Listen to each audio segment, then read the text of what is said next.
I'm Stephen Sergiovanni, and I'm the curator for the 66th Art of the Northeast at Silvermine Art Center. I looked at over 600 submissions for the show, and I didn't want it to be thought of as good and bad in terms of looking at art. I initially just went through and familiarized myself with the artists who submitted, and I just chose work that seemed to kind of fit in a thread that I was kind of creating with the show. And I wanted to kind of put things in categories, and it seemed that I came up with nature, home, environment, materials. I wanted to include a broad array of artists, all working in a wide variety of materials. I chose these pieces by John Small, who's actually the best in show for this exhibition. And what I loved about John's work is they definitely had this nature thing going on. And I thought that in terms of what the environment was for the show and what's outside of this art center, they seemed really appropriate to me. And I love the use of paper and wood. I am really drawn to paper, and I always have been, and I wanted to, it was actually hard for me to kind of broaden my vision outside of just having works on paper.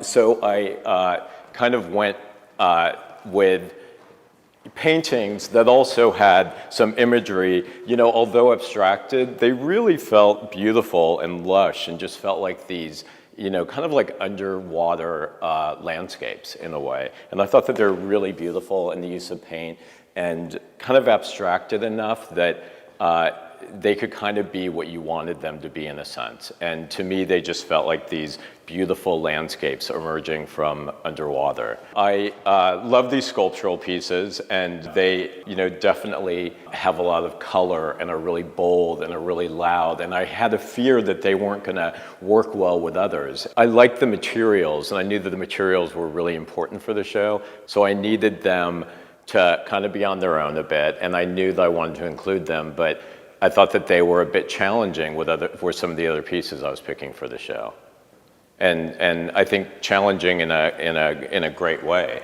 I'm really attracted to work that's very conceptually driven, and so I was looking at work that also, you know, really had a concept about it and was very minimal in a sense. And I was really felt that this work, in terms of mapping and categorizing and tracking, fit in with a few of the other artists that I knew that I wanted to include immediately. I loved this mark making, and to me this felt very landscape-like. It almost feels nature, animals, and I loved the marks that the artist was creating on these canvases. These pieces are also photographs that really have this beautiful quilting on top. And I really thought that the idea of the landscape and the quilting fit in with a lot of the artists dealing with a sense of home in a way. There was home and nature and environmental issues, and I thought that this kind of summed up a lot of it with these four pieces.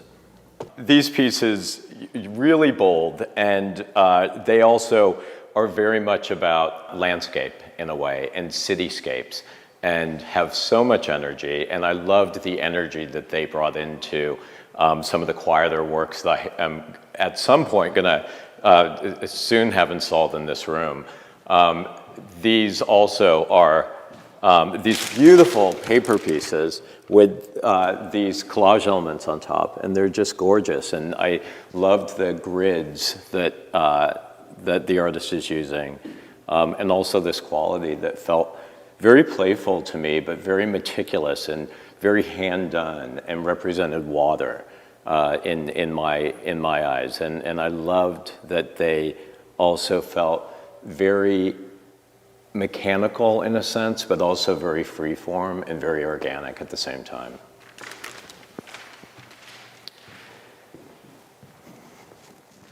These pieces, also by Joseph Smolinski, definitely dealing with the environment.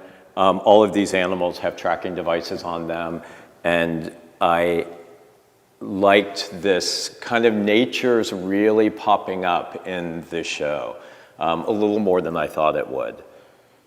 Wood's appearing a lot too, and I loved this material and just loved this whole idea of this sculptural element and this woven together, and almost feels like, you know, is this a finished piece? What is, you know, it's one piece, but it almost feels like the artist is putting it together on site. As you can see, we're installing now, but it just has this great element of sculpture, and also all of these organic and artificial, and just this whole mix of things that feel like a whole array of materials that are recycled.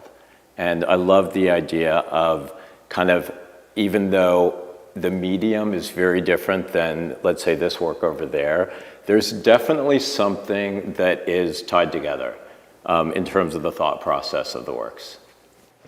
And these also, by Susan Walsh, she's using the sunlight as a big component of her work, and their nails, and she's tracking the lines with the sun. And I love that, again, nature was coming into the work, even though looking at them, you may not know that.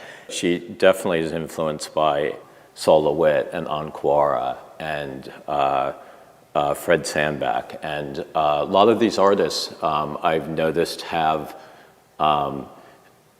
some sort of association with a few of these artists. It seems that a handful of them have this thing going on with tracking in a way. And these work also, I knew that after I saw them that I wanted them in the same room with the pieces that we just looked at by Susan Walsh because of the light. And I really liked seeing how the light plays with these works, and they really come alive with the light. And if you don't have light on them, they kind of disappear in a sense. So you need that either natural light or artificial light to really have them pop. And I love that they are these really quiet, subtle sculptural pieces. I think they're really beautiful. I was really drawn to the materials of this artist, and she works in video also. So I loved that there was something that was so tactile and so much about her and her hand, making and forming. And then there was also something that was like completely removed in a sense, which was the video element. And they seemed to come together really nicely. This, to me, felt so organic, even though it's probably the other end of the spectrum in terms of being organic. And I loved that it kind of felt like a map or a topographical map, or you're looking down and seeing this landscape. So I was really drawn to that sculptural quality of this work. And it's also really soft, so it feels like you could kind of be in it and be involved in it. But it also, she does performances also, which are part of the video. So it definitely immerses you in an environment. I was really drawn to these pieces because they seem to represent home and a certain struggle in a way. They're using envelopes and bills, and they're collaged. And again, I saw this landscapey quality that I really loved. And I liked that they were portraits in the sense of homes, and you know nothing about who lives there, and there's no evidence of people, so they're kind of void of any physical physical element of anybody who would live there, but you see the windows and there's money behind the windows, and they're just kind of these empty facades to me. And I thought that they really kind of fit in with the idea of home and material and landscape, and also a certain financial struggle that I thought seemed very current with what's going on right now in the world. I loved how the artist was making marks and the paint stroke that he uses. I I had thought that this work may not fit in with my grouping initially, so I kind of put it to the side and had kept putting it back in, wanting it to fit, wanting it to fit. I wasn't sure if it did, and it seemed to come together, and I'm really glad it was included. There's a lot of artists that I looked at whose work I really loved, but they just didn't fit in with what I was doing. So, I think it's really important to know that it's not about work that you like or don't like. It's really about kind of work coming together and working well with each other and having some sort of thread that holds it together conceptually. And that's what I was really looking for.